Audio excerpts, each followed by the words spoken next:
had no money but was able to help. One day, Peter and John were going up to the temple at the time of prayer at 3 in the afternoon. Now a man crippled from birth was being carried to the temple gate called Beautiful, where he was put every day to beg from those going into the temple courts. When he saw Peter and John about to enter, he asked them for money. Peter looked straight at him, as did John. Then Peter said, "Look at us." So the man gave them his attention, expecting to get something from them. A crippled beggar asked Peter and John for money. Kaugalian po ng mga tao noong araw, at hanggang ngayon din naman sa maraming mga bahay dalanginan, in many places of worship, nilalagay po nila yung mga may sakit, yung mga lumpo, mga bulag, doon sa may pintuan ng templo, para sila ay humingi ng limos. Sapagkat inaasahan na bago ka lumapit sa Diyos, gagawa ka muna ng mabuti sa iyong kapwa. Bago ka humingi ng blessing sa Diyos, magbibigay ka muna ng blessing sa iyong kapwa. Meron ding spiritual dimension, yung paglalagay po ng mga may sakit dyan sa paanan ng hagdanan ng mga templo at bahay dalanginan, sapagkat naniniwala rin ng marami na mayroong dadalaw ng mga banal na tao, mga kinakasihan ng espiritu, pupunta doon sa templo at sakali man ay makapagbigay sila ng payo o lunas o kagalingan sa mga may sakit. Kaya hindi lahat ng namamalimos sa pintuan ng mga simbahan ay humihingi lang ng pera. Yung iba, hinahanap nila, madaanan man lang sila ng anino ng isang kinikilala nilang banal na tao at naniniwala sila na merong magiging blessing sa ganong uri ng gawain. The Bible is silent about approving or disapproving that kind of practice, but we are just citing a very truthful and a very factual, historical occurrence that these sick people are being placed at the temple gates to seek alms, and not only money, sometimes food, and very often spiritual blessing. And so this was the case of this crippled man. Mula pagkabata ay lumpo na ang lalaking ito, kaya lumaki na lang siya sa awa ng iba. Hindi natin alam kung mga kamag-anak niya ay nagdadala sa kanya, ulila ba siya o ano, pero itinuturo lagi sa kultura ng mga Israelita na maging matulungin sa mga kapuspalad. Kaya merong nagdadala sa kanya, i-deliver siya doon sa may pintuan, sa may hagdanan ng templo, araw-araw para siya mamalimos. The Israelites went to the temple 5 times a day to pray. So maraming pagkakataon na siya ay matulungan. At ipinakikilala ang espiritualidad kasama ng mabubuting gawa sa mga kawawa, sa mga hikahos at mga may sakit. Nung dumadaan itong si Pedro at itong si John, ay humingi sa kanila ng limos itong lalaking ito. Pera ang hinihingi niya, at siya ay nagulat nang sinabi ni Pedro, "Tumingin ka sa akin, tumingin ka sa amin, titigan mo kami, may sasabihin kami sa iyo." Akala niya malaking pera ang ibibigay. Acts 3, 6-8. Then Peter said, "Silver or gold I do not have, but what I have I give you. In the name of Jesus Christ of Nazareth, walk." Siguro yung first part ng sentence niya ay nakaka-disappoint doon sa lalaki. Sabi, wala kaming pera, wala kaming kapera-pera. Pero kung anong meron kami, yun ay ibibigay namin sa iyo. Sa ngalan ni Jesus na taga Nazareth, maglakad ka. Tumayo ka, gumaling ka dyan, at nang hindi ka na kailangang mamalimos pa. Acts 3, 6-8. Taking him by the right hand, he helped him up, and instantly the man's feet and ankles became strong. He jumped to his feet and began to walk. Then he went with them into the temple courts, walking and jumping and praising God. A very wonderful event occurring at the very gates of the temple. Sabi, wala kaming pera, yung hinihingi mo wala kami, pero meron kang hiningi, na meron, hindi hiningi, yun ang meron kami. Meron kaming kapangyarihan ni Kristo. At sa pangalan niya, inuutusan ka namin, tumindig ka dyan at maglakad ka. At tapos inabot nila ng kamay itong crippled man at itinulungang tumayo. At ganun din sa panahon na yon, doon ding oras na yon, gumaling ang kanyang karamdaman. Siya hindi lang nakalakad, nagtatatalon pa, nagsasasayaw, sumunod sa kanila papasok sa templo. So Peter and John had no money, therefore they gave no money. But they gave the power of Jesus Christ. And they gave their hands to help the beggar stand up. That's what they had. They had hands, they had spiritual power in the name of Jesus. That's what they gave. Peter and John gave what they had, company. fellowship. Matapos na tumayo ang lalaking ito, sinama nila, pumasok sa loob. For the first time sa buhay niya, nakapasok siya sa loob ng templo kasi hanggang pinto lang siya. So binigyan ni Pedro at ni Juan itong lalaking ito kung anong meron pa sila, yung kakayahan na sumama at samahan ng lalaking ito. They gave company and fellowship. And this is a great gift to an isolated and a lonely man. Kung kayo ay isang lumpo na hindi nakakapunta sa gusto niyong puntahan, kung binuhat kayo at iniwan kayo sa isang lugar at kung hindi pa kayo kunin doon na hindi kayo makakalis doon, you must have a rather miserable life. Hindi kayo nakakapili na makakausap, yun lamang gustong lumapit sa inyong makakausap nyo, hindi kayo pwedeng lumapit sa gusto nyong lapitan. So ano pang kailangan? Kailangan ng taong ito, companionship. Kailangan niyang makasama, magkaroon siya ng mga kagrupo, maging miyembro siya ng isang grupo. And that was one instance when money would have been the least meaningful gift. Maaaring sa buhay niya, nasaya na siya na ang climax ng buhay niya, magkano bang napalimos niya, magkano ba naibigay sa kanya ng mga naaawa, at ang nagiging kahulugan ng buhay niya ay kung magkano ang kanyang kinita. But that one day, all that money that he could ever ask from people and beg for became meaningless. Because now he never needed any more to beg because he got infinitely more. Kuminsan, humihingi tayo ng pera sa tao, yung pala meron pa siyang ibang mas magandang maibibigay sa atin. At akala natin kung nakuha na natin yung pera na yon ay panalo na tayo. Ganyan din yung mga kuminsan ang dadaya. Gagawin kang business partner, bala ka lang dayain. Pag nakuha yung pera mo, akala niya nakaisa na siya. Pero kung sakasakali pala na naging patuloy ang inyong pagkakaibigan at partnership, mas marami pa siyang kikitain na kasama mo kesa sa inisahan kanya na ganon. Merong mga nagnanakaw, merong mga gumagawa ng masama, o kaya pipilitin nila na makuha nila yung pera ng kapwa nila, yung parte nila, mana nila, hindi nila alam kung natuwa pala yung kapwa nila na yun sa kanila, mas malaki pa ang naghihintay sa kanilang gantimpala. There are times when money is the least that we could get and receive from people. That's why we must have the spiritual discernment to know when money is not what it counts. Now, lack of money does not have to be equated with inability to help. Isa yan sa nakita po natin na napaka-practical na katotohanan. It doesn't mean inability to give. Pag wala kang pera, hindi ibig sabihin wala ka nang pwedeng ibigay, na wala ka nang pwedeng magawa, na magiging baliwala ka na. So what is important for us is to take stock of what you have and give it. Give from it. Ano bang meron ka? Ano ba ang pwede mong ibigay sa nangangailangan? Ano ba ang pwede mong ibigay sa isang organisasyon na gusto mong tulungan?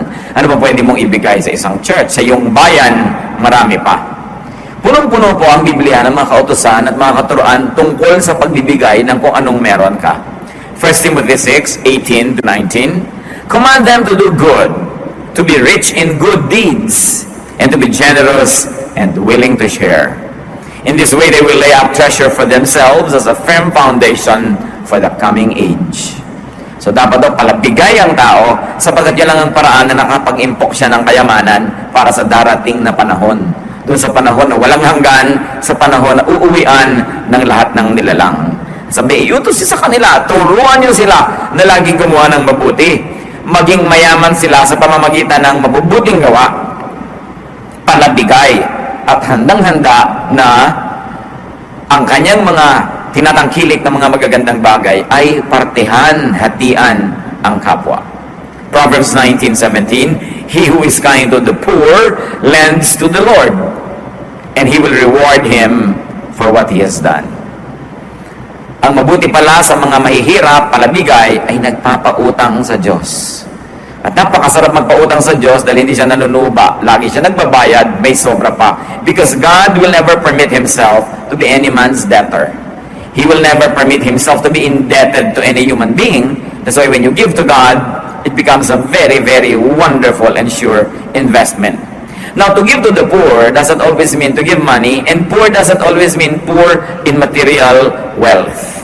Because there are many people who are spiritually and emotionally poor. We must consider them as well, and we should continue to give to them as we have, as we are able to give.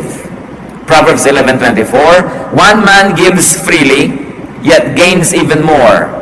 Another withholds unduly, but comes to poverty. Maobserbahan niyo po sa Biblia, mga kapatid, ang dami-daming mga ironies at mga kabaligtaran. Isa na dito yung binanggit ng Proverbs 11:24, meron daw mga taong sobrang palabigay, pero lalo namang nagkakaroon. At meron naman ang dadamot, lalo namang nawawalan. Kaya napakahalaga na sinusunod natin yung katuruan to be generous, to give when we are able. At bakit po natin ito pinag-uusapan, mga kapatid? Una, dahil talagang foundational to spirituality yung giving. For God so loved that He gave.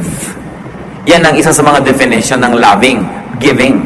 Sabi nga nila, you can give without loving, but you cannot love without giving. Minsan gasgas na yan, quotation na yan. Pero totoo, hindi mo pwedeng sabihin nagmamahal ka pero wala kang binibigay. Sabagat ang tunay na pagmamahal ay naipapahayag sa pagbibigay. And love is not love until you give it away. The intention to give is not yet love. The act of giving is a definition of love. So one who gives friendship naturally begets friendship. And one who withholds friendship naturally loses it. In a manner of speaking, you keep only what you give away. And ironically, you lose what you selfishly keep. Sa buhay espiritual, marami pong kabaligtaran. Yung ipinapamigay mo, yun lang ang bumabalik sa'yo. At yung pinipilit mong kamkamin, sarilinin, yun naman ang nawawala. Proverbs 3:27-28. Do not withhold good from those who deserve it when it is in your power to act. Napakadaling maintindihan, pero madali bang i-apply? Huwag daw pagkakaitan ng mabubuting bagay ang mga karapat-dapat tumanggap nito. Sabi natin, syempre naman. Pero tanong, meron kayong kilala, kaibigan, meron kayong kapatid sa Panginoon, merong tindahan, naghihirap siyang mimili, magtinda, pinagtutubo nyo ba o hingi kayo ng discount? The person na namumuhunan deserves to profit. Kaya nga siya nagpapagod, gumigising ng maaga, nagtitinda para siya tumubo. Tapos wala kang gagawin kundi humingi ng discount. Pag merong ahente na nagbebenta sa'yo ng kotse, ng lupa, ng insurance, alam ko may komisyon ka dyan. Hati na lang tayo sa komisyon mo, bawasan mo naman yung komisyon mo. Kaya nga siya nagtitinda niyan para siya magka-komisyon, tapos hihingin mo yung komisyon niya. That is withholding something from the one who deserves it. Because the person works. And when you plant, you harvest. When you work, you benefit from your work. Nobody plants without the promise of being partakers of the harvest. Maraming mga ganon. Deserve nila, inaalis natin yung dapat sana ay sa kanila. Yung mabuti sa atin, they deserve na gawa natin ang mabuti. Yung nagbibigay sa atin, they deserve na suklian natin yan. When people have earned it. Sasabihin pa natin, pambira naman yung doktor na yun. 3 minuto lang akong tiningnan, tapos 500 ang bayad. 9 na taon naman nag-aaral yun, ano? Gusto mo 9 na taon ka rin yung tingnan para magbayad ka ng mahal. Sabi mo, sandali lang akong tiningnan. Pero ang tagal yung pinag-aralan kung paano ka titingnan. Kasi mo, gusto mo, 3 minuto kang tinignan, 3 piso ibabayad mo sa kanya. Ay, ang mahal-mahal ng puhunan niya sa pag-aaral. Minsan we have misplaced values. Akala natin ganun lang yun. Pero syempre, pag espesyalista, bayaran mo ng mahal. Quality is expensive. Merong gusto, ang ganda-ganda ng bibilin, ayaw naman magbayad. Tatandaan natin yun, reward people who work. Make it a habit to reward people who work. And one of that is to allow them to earn. What can we give to people? Nakita niyo po si Peter and John, ibinigay nila yung nasa kanila, kapangyarihan na spiritual, at yung mga kamay nila na pwede nilang iabot. Meron sila nun eh. At yung oras nila para makisalamuha, makipagmabutihan, makipag-fellowship doon sa taong hindi pa naranasan kahit kailan na may makasama at pumunta doon sa loob ng templo. Sa atin ngayon, what can we give to people?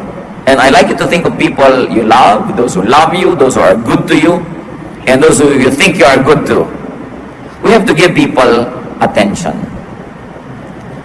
Ang kakulangan sa atensyon ng isa sa mga pinakamalaking karukhaan ng tao ngayon, kulang na kulang sa pansin.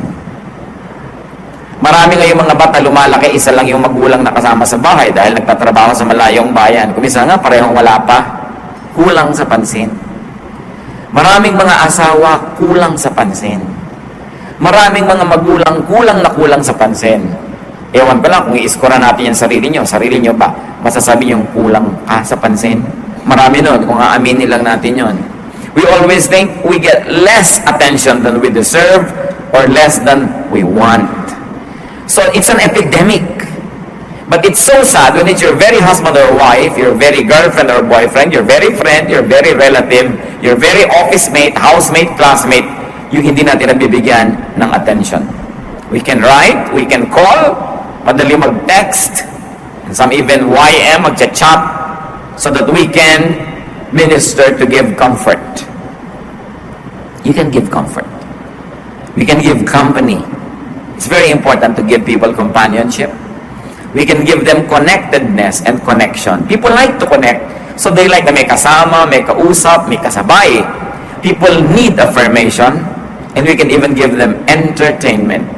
When there's too much to worry about and to think about, that they're already at the brink of probably destroying themselves or being destroyed, then people need to be entertained. Kailangang malibang, maaliw, kailangang ilayo ang iniisip sa mga nagpapabigat sa kanilang buhay. At lahat ng yan ay dapat at kailangan nating ibinibigay sa ating kapwa. 2 Corinthians 1:4, God comforts us in all our troubles, so that we can comfort those in any trouble with the comfort we ourselves have received from God. Tayo daw ay binibigyan ng Diyos ng ginhawa, at nang sa ganoon ay makapagbigay din tayo ng ginhawa sa mga nangangailangan nito. Sa makatuwid, ang ginhawa na ating tinatamasa ay hindi lang para sa atin. Ito ibinibigay din ng Diyos para tayo naman ang magbigay nito sa mas nangangailangan pa. So whenever you are not very needy of comfort, it means that you are positioned to be the giver of it. Dalawa lang naman yan eh. Kayo yung talagang kailangan yung may magpaginhawa sa inyo, magpaluwag ng loob, mag-minister sa inyo, magpalakas ng loob. Pero kung hindi ganun ang ating kalagayan, salamat. Pero ang ibig sabihin, tayo naman ang dapat naghahanap ng mapagbibigyan natin ng ganong ginhawa. Job 2:11, when Job's 3 friends heard about all the troubles that had come upon him, they set out from their homes and met together by agreement to go and sympathize with him and comfort him. Alam natin ang kasaysayan ni Job, napakayaman, napakasikat, pero lahat ng mga pagpapalang ito nawala sa isang iglap. Namatay ang mga anak, naglaho ang mga kayamanan, nabalot ng galis ang kanyang katawan, nagkaroon siya ng sakit. Yung tatlong kaibigan niya, nag-usap-usap, nagkita, naglakbay ng malayo para makiupo sa kanya doon sa mga abo. Kaugalian nun, umuupo sila sa abo pagka sila ay nagdadalamati. When they are mourning, they sit in ashes. Not to mention the fact that Job was covered with sores and wounds, and he needed this disinfectant, the mga ash, to cover his open wounds. But they sat with him 7 days, not saying anything, just providing the ministry of presence. Mga kapatid, presence is a very powerful ministry. Hindi mo na kailangan pa magsalita, hindi mo kailangan mag-moralize, hindi mo kailangan mag-philosophize. Just be there when people are sick, when people are lonely, when people are needy, when they are dejected and rejected, when they are frustrated with life. Just be there. And there's power from your presence that could minister to the person. Kaya talagang binibigyan natin ng panahon yung ganong uri ng ministry. We can give people companionship. Magkakamag-anak na itong mga pinag-uusapan natin. Companionship is one of the deepest needs of man. And most of the time, it is never met adequately. Matthew 26:36-38. Then Jesus went with his disciples to a place called Gethsemane. And he said to them, "Sit here while I go over there and pray." He took Peter and the 2 sons of Zebedee along with him, and he began to be sorrowful and troubled. Then he said to them, "My soul is overwhelmed with sorrow to the point of death. Stay here and keep watch with me. Napakalalim na maaari po nating mapag-aralan dito sa hiniling na ito ng Panginoong Yesus sa kanyang mga disciples. You will imagine Jesus of Nazareth. You will imagine the power that was in Him. He was driving out demons, healing the sick, raising the dead. Pero sabi niya sa kanyang mga kasama, sobra ako namimigati. Sobra ako nalulungkot. Ang bigat-bigat ng kalooban ko. Damayan niyo ako. Dito kayo, samahan ninyo ako. Kung si Jesus nangangailangan ng kasama, lalo sa ganung mga malulungkot na panahon, at kung siya'y marunong malungkot, mangulila, humiling ng makakasama, hindi lalo naman tayong lahat. Kailangan natin yon. Kaya kailangan marunong tayong makiramdam. Kung minsan may magte-text sa'yo, musta? Actually, siya ang nangangailangan makumusta. Hindi mo kinukumusta, kaya siya nagpapadala sa'yo ng musta. Sasagot ka naman, sa. Papilosopuhin mo pa. O kaya, isa mo, okay. Tapos na. Wala ka walang tanong, ikaw, kumusta? Mga kapatid, pag may nangungumusta sa inyo, 99% of the time, siya ang nangangailangang makumusta. Pinapaalala sa inyo, hoy, buhay ako, kumustahin mo naman ako. Sasagutin niya naman, ikaw, kumusta ka? Hindi lang, tapos na. Nangangailangan yon. Sabi niya, my soul is overwhelmed with sorrow. Karamay. Makikiramdam tayo sa tao. Kung misa sabihin niya, uy, kain naman tayo sa ganon. Tama pa na nga, kakain ka pa. Yung pasasabihin mo. Hindi naman kasi lahat ng nag-aayang kumain, gustong kumain. Kung minsan ang gusto niya, makasama ka. Wala lang excuse. Yung mga pakapi-kapi, coffee tayo. Gusto ba naman talaga ng taong katakot-takot na caffeine sa loob ng katawan niya? Kaya lang, ano sasabihin niya? Magtinginan tayo? Mag-usap tayo? Kaya excuse lang yon para meron kayong magawa because probably they like your company or they need your company. So you don't just dismiss readily what people ask you to do with them because behind and beneath the surface could be a deeper need. And we, especially the people of God who profess to be Spirit-led, must be sensitive to the needs of people. Hindi yung gusto lang natin silang i-Bible study, gusto lang natin silang sermonan, gusto lang natin silang payuhan. Tapos, pagka naman kailangan nila yung mga moments na may kausap, kasama, kaulaya, wala ka naman. Napakahalaga nitong ganitong presence. At itong ating bansa, habang lalo tayong naghahanap ng pera, nagiging industrialized, o kaya nag-export tayo ng labor, sobra-sobra, 10 million mahigit, no? Ng mga overseas Filipinos. Sa bawat isang umaalis, ilan ang nangungulila na asawa, ina, anak, kapatid, ama, kaibigan, kapitbahay. Ang dami. Kaya padami ang malungkot dito sa Pilipinas. Tayo pa naman ang kasiyahan natin, tao eh. Talagang pag may tao, masaya na tayo dyan.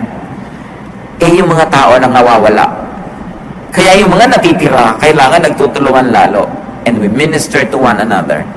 It's greater than the ministry na sasabihin mo gagawa ka ng kung ano ng great religious activities. Because the ministry that really pleases the Lord is a ministry that touches the heart. The ministry that comforts the afflicted, that gives comfort to the wounded and healing to those who are sick. And many people are so emotionally sick. Many times we are so sick as well that we forget that the others are sick also. Na humahanap na lang tayo ng atensyon, nalilimutan natin yung pinaghahanapan natin nun, nangangailangan din. Na ang tunay na pagmamahalan ay kahit nabibigatan ako sa dala ko, tinutulungan pa rin kita sa dala mo. Na kahit meron ako mga problema dito, nakikisali pa rin ako sa problema mo. Na hindi ko hihintayin na maging problem-free ang buhay ko para ako magsimula na magbigay ng attention sa'yo. Because people are very needy of attention. Of course, we can also give counsel. Proverbs 27:9, perfume and incense bring joy to the heart, and the pleasantness of one's friend springs from his earnest counsel. Ang tunay daw na halimuyak ng isang kaibigan ay nagmumula sa kanyang matalino, maayos, makadiyos na payo. Kaya nagbibigay tayo nun. Naturally, we give people prayers. Wala namang gastos para ipanalangin mo ang isang tao. Liba na lang maarte ka, kailangan pang manalangin sa paanan ng bundok, Golgota, medyo magastos yun. Pero kahit saan ka naman, pwede ka mag-pray. So, hindi ka nagkakagastos, pwede mong ibigay yan. 2 Corinthians 1:11, as you help us by your prayers, then many will give thanks on our behalf for the gracious favor granted us in answer to the prayers of many. And of course, you add to your notes, naturally, what Peter and John give Jesus. Pag ibinigay mo na sa Panginoong Jesus, talagang kompleto na. Pasimula ng pagtanggap niya ng napakaraming mahuhusay at mabubuting bagay. Share Jesus like Peter and John did. But remember this, sharing Jesus needs practical deeds. Hindi lang tanggapin mo si Jesus, period. Kailangan sinasamahan mo, tinuturuan mo, ginagabayan, ipinapanalangin, binibigyan ng companionship. Pag pinag-aralan natin yung Christian movement, yung kauna-unahang mga pagsasama-sama nila, they were full of practical ministrations. Hindi sila tadtad ng theology, hindi sila tadtad ng mga kung ano mga difficult studies, pero punong-puno sila ng pagtutulungan, pagmamahalan, pag-iibigan, and that made the initial Christian movement very, very powerful. Because love is the most powerful of all powers. And nobody can resist love when love moves. That's why Christianity was very powerful, because it was propelled by love, defined by love, encouraged, empowered by loving. Do not let lack of money stop you from giving. Minsan meron tayong poverty mentality. Akala natin kung wala tayong pera, tayo na lang lagi dapat ang tumatanggap. Tayo na lang dapat lagi ang mareregaluhan. Libre lahat dahil mahirap tayo. Hindi yun totoo. Pera, isa lang yan sa pwedeng ibigay. Ang dami pang iba. But we should always be giving, because giving gets us involved in the cycle of life. What is life? Inhaling, exhaling, eating, defecating, in, out. Ganon talaga ang buhay. Giving, receiving. If you do not give, you do not complete the cycle. If you keep receiving and receiving and receiving, subukan nyo, mag-inhale kayo. Inhale, inhale, inhale, and don't ever give it up. Don't exhale. Sasabog kayo nun. You'll die. Because you have to inhale and exhale. You have to receive and give so that you will have balance. Giving connects us to people. What better connection can we have with people than the giving connection? That we give to them, they give to us. And that's how interpersonal relationships are strengthened. When we become interdependent, not overly dependent, but we need people and people need us. We give to them and they give to us. That's what the city is all about. That's what the town, the village is all about. People needing people. You want the baker to be there, you want the bartender to be there, you want the preacher to be there, you want the laborer to be there. You live in a village, you live in a town or a city where people minister to people. You don't live a hermit's life. That's what being together is all about. So giving connects. Giving earns for us the privilege to receive. And not only that, to keep receiving. Sometimes you receive. You do not give back. You still receive. You do not give. You do still receive. You do not return the favor. You receive. You do not give back. Do you think you can keep on receiving? No. It will stop. Because only logical way to complete the cycle of receiving is giving also. Kailangan nagbibigay. It is only when you give that you continue to perpetuate the recycling of very positive energies. Proverbs 11:25, a generous man will prosper. He who refreshes others will himself be refreshed. Yan ang paraan. Para ka manariwa ang mga pagpapala sa iyo, panariwain mong iba. Para ka madilig, magdilig ka. Para ka sumaya, magpasaya ka. Napakahalagang maisip yon. Giving empties us enough to receive again. Because when you let go, your hands become free to receive fresh supplies. And giving expresses our gratitude to the giver, who is God, and to all other givers who are people. Kung tayo marunong tumanang ng loob, sa Diyos. Pag tumatanaw tayo ng ating utang na loob, nagbibigay tayo sa Diyos, sa kanyang gawain, at sa kapwa-tao. Ang isa sa mga pinakamabuting pagtanaw ng utang na loob sa kapwa-tao, lalong-lalo at hindi mo na kaya siyang bayaran, wala siya, o hindi niya kailangan, gumawa ka ng mabuti sa iba na hindi rin makakabayad sapagkat walang-wala. Mas hindi ka kayang suklian o bayaran, mas totoo ang pagbibigay. At noon lang tayo nakakabayad-bayad sa napakarami rin namang tao, hindi na natin kayang hanapin pa para suklian din sa mga kabutihang ginawa nila sa atin. Very especially if you receive good things from people, give back to your benefactors. All beneficiaries should give back to their benefactors. Sometimes you cannot give back money, but even money is a temporary issue. Sometimes you cannot now, but tomorrow or next year you can. Sometimes the person who has money giving you now, next year will have very little of it, and you have more of it, it's your turn to give. Panahon. Alam niyo, isa sa mga pinakamalaki nating pagkakamali, pag meron pala bigay sa atin na ang tingin natin mayaman, who has everything, hindi na tayo nagbibigay. Mayaman naman si tita huwag na nating bigyan. Kompleto na yan Mahirap bigyan yan, mayaman kasi. Kung minsan, nagiging napakadali na sa ating excuse yun para magpabaya. Mayaman naman siya, wala na siyang kailangan. Hindi yun Ang kailangan ng mayaman at mahirap ay pareho lang. Ang kailangan nila ay maalala. Ang kailangan nila ay ma-reaffirm. Mabigyan mo ng affirmation that they are loved, that they are appreciated. Sabi, ang dami-dami na naman niyang alahas, wala na tayo maibigay.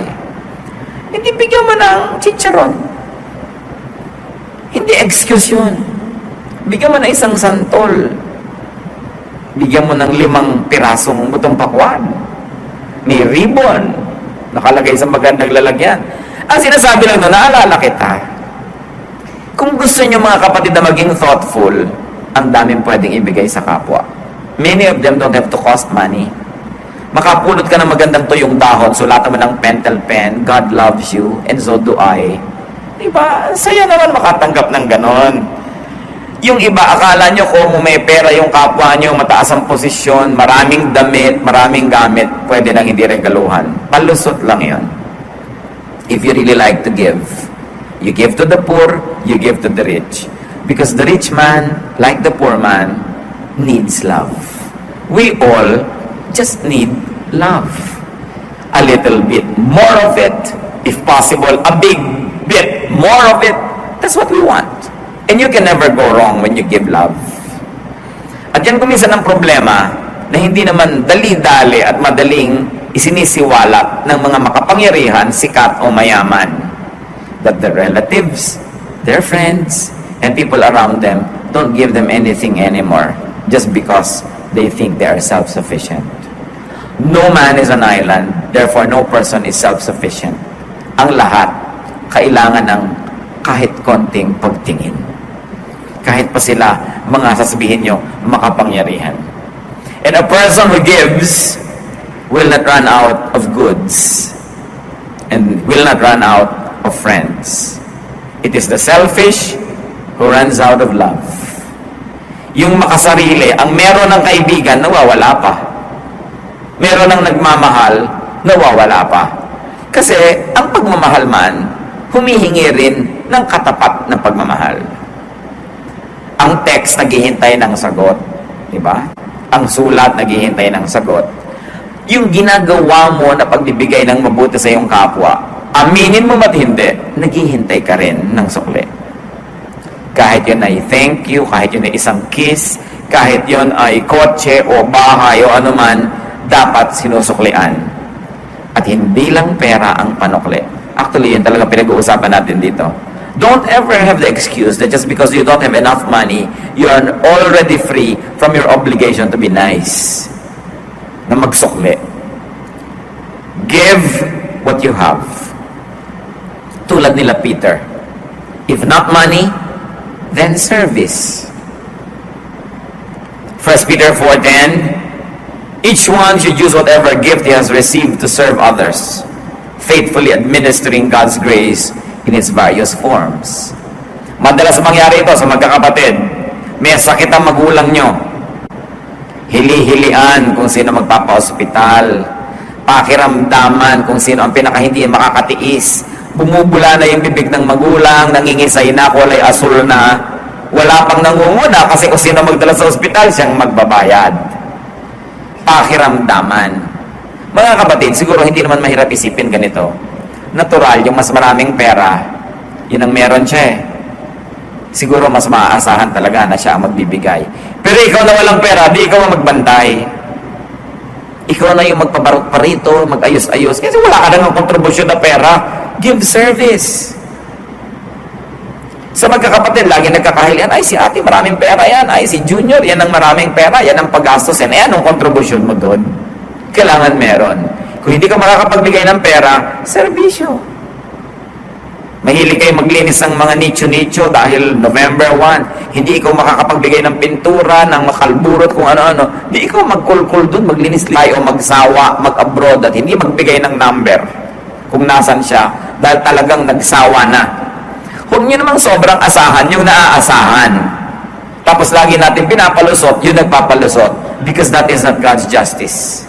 You should reward those who work and punish those who do not. Sabi nga sa New Testament, if anyone does not work, he should not eat.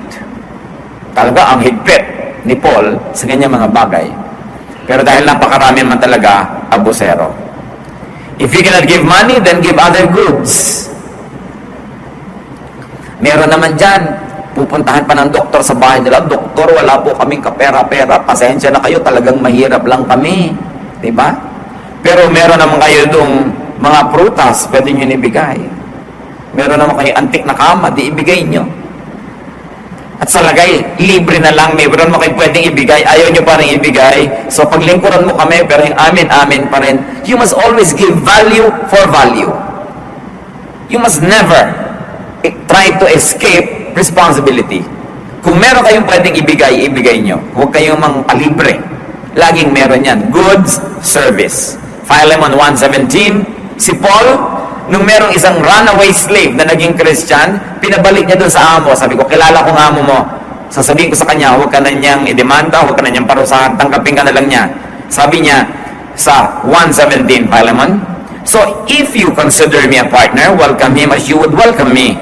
If he has done you any wrong or owes you anything, charge it to me. Value for value. Sabi ni Paul, ikaw, marami kang utang na loob sa akin, ha? Naging Kristiyano ka dahil sa akin. Nakakilala ka kay Kristo dahil sa akin. Laki utang na loob mo. Bueno, itong slave mo na tumakas, naging Christian din, naglingkod sa akin, kinagigiliwan ko siya, pinababalik ko siya sa iyo, huwag mo na siyang singilin. Charge mo na lang sa akin. Kulang ka pa. So, value for value. Dapat ganun. Sa Romans 15:26-27, for Macedonia and Achaia were pleased to make a contribution for the poor among the saints in Jerusalem. They were pleased to do it, and indeed they owe it to them. For if the Gentiles have shared in the Jews' spiritual blessings, they owe it to the Jew to share with them their material blessings. Nagkaroon po ng mga tag-hirap sa Jerusalem, kung saan yung mga Hudyo ay nakatira, at kung saan mula sa mga Hudyo, si Jesus, ang Kristyanismo, ay nakarating sa mga Gentiles. So, nung umasenso yung mga Gentile churches, sabi nitong sumulat ng Romans, kayo, nakatanggap kayo ng spiritual blessing galing sa Israel. Anong marapat yung gawin? Hindi nyo sila pwedeng ma-bless spiritually. Sila nga ang nagbigay nun. Bigyan nyo sila ng pera. Magpadala kayo ng tulong. May pangangailangan sila ngayon, nahihirapan sila. Palitan nyo ng material blessing, yung spiritual blessing na nakuha nyo galing sa Israel. This is the essence of the verses. Sasabihin, hindi pwedeng libre-libre kahit spiritual blessing. Palitan mo ng ibang blessing. Maganda, spiritual din. Ngayon, kung hindi mo kaya yon o kulang, gawin mo iba. Serbisyo, o material, o gift. Dapat ganun, value for value. Di ba natin nakita? Pwede naman i-declare ng Diyos, o lahat ng tao, patawarin na lang lahat ng kasalanan, libre na lang kayo lahat. No. That's not God's way. Jesus paid. May bayad. May bayad ang lahat. Walang libre. So dapat willing tayo na nagbabayad. Nakikitira. At pag ginamit mo yan sa tama, sa maganda, it becomes a blessing. When you have things, give. When you don't have things, give other things. You can give time, you can give service. Pero alam nyo, sabi nga ng isang kababata ko, sabi niya, ang sarap ipakisama ang pera. Totoo nga naman, yung nakikisama ka, yung bunutan, parang bilis-bilis mong magbunot ng pitaka. Hindi yung bayaran talagang hindi mo mabunot-bunot, laging minauna na. Yung parang kakainisan ka na niya, di ka na isasama next time. Dapat ang bilis-bilis mong bumunot. Yan ang pinakamasarap ipakisama, pera. Hindi ang kunat-kunat mo. Pinapakilos mo yan. It oils the entire machinery. And it can do lots of good things and lots of wonders. Money opens doors. Money makes people smile. They give you the extra mile. So why don't you make it work? Especially if you have it. What do you give those who love you? What don't you give those who love you? Maganda siguro pag-isip-isipan natin yan.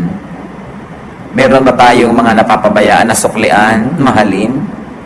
Kung hindi pera, service, attention, we always have something to give. And the least is time. Diyan tayo equal. Everybody has 24 hours a day. And time is one of the best gifts you could give to people. You cannot give it to everybody. You cannot give it every time. But we must be discerning when we must spend time with people because they need us. It's very important. Diyos namin sa langit, turuan niyo kami, Lord, maging sensitive. Na sa patuloy namin pag-aaral ng iyong salita, ang maging bunga nito mas maging mabuti, mabait, mapagbigay, palabigay kami sa aming kapwa, lalo sa mga pinagkakautangan namin ng loob, lalo sa mga mabuti sa amin. Turuan mo rin kami, Lord, na maging mapagbigay kahit sa mga hindi naging mabuti sa amin, kahit sa mga hindi namin kakilala. Panginoon, turuan mo kami, Lord, na matranscend namin yung selfishness, that we feel what people feel, at huwag namin panghinayangan yung ibibigay namin sa kanila dahil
kaya lang naman kami meron.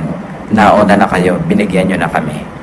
Teach us not to be selfish, but to be generous. Because it is in